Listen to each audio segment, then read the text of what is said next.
3 years ago, my wife was kidnapped. The ransom demand was everything I had. I liquidated every asset to my name and went to get her back. But the kidnappers changed their minds. They wanted us both dead. In the end, Linda Fox escaped under my cover. I wasn't so lucky. I fell into a hell with no bottom. To punish me for the rescue attempt, they locked me in a flooded cell every night, submerged up to my chest. During the day, they dragged me out and left me baking under the sun. Over time, my skin became a patchwork of swollen cysts and deep bleeding cracks. There wasn't an inch of me left untouched. When I was on the edge of starving to death, they'd shove a mouthful of rancid rice between my teeth. When my throat was so dry I couldn't swallow, they'd pour slop water down it. Every single day, I teetered between living and dying. The only thing that kept me alive was one thought, that someday I'd escape, that I'd see her again. I endured 3 years of this before my body finally gave out. I tried to bite through my own tongue and end it, but they found me in time and rushed me to a hospital. Through the fog, I caught voices outside the hospital room door. "Ms. Fox, I'm so sorry. I should have been watching him more carefully. You did perfectly." Linda Fox's voice was smooth, unhurried. "This just proves our little performance was a success, and that his lesson has been thorough enough." Carrie Gilbert's expression faltered with something that almost looked like guilt. "Don't you think we went a little far? All he did was slap me twice." Linda gazed at Carrie, her eyes soft with affection.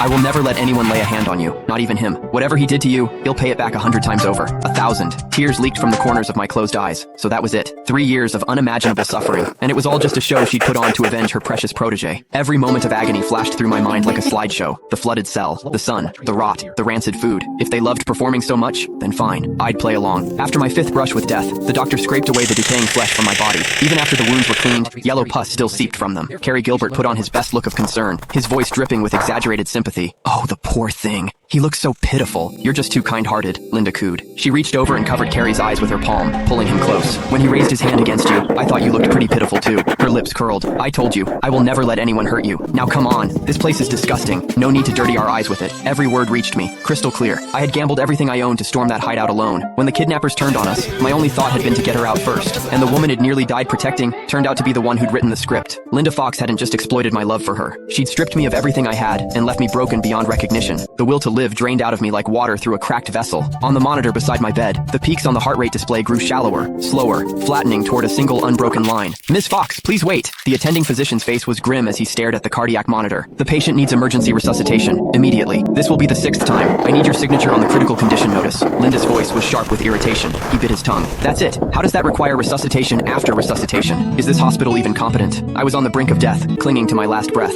My attending physician worked frantically to keep me alive, his voice raw and desperate. "Daryl Lambert, don't give up. Fight. You have to want to survive. You can pull through this. Don't you dare let go. I have a pretty good idea what you've been through. If you die like this, wouldn't that be the most pathetic ending imaginable? You need to get better. You need to get back on your feet and make them answer for what they did to you." The doctor was doing everything he could to drag my survival instinct back from the edge, and his words burrowed in. They reached me. The heart monitor, its line nearly flat, finally stuttered back to life. After signing the 6th critical condition notice, Carrie Gilbert warned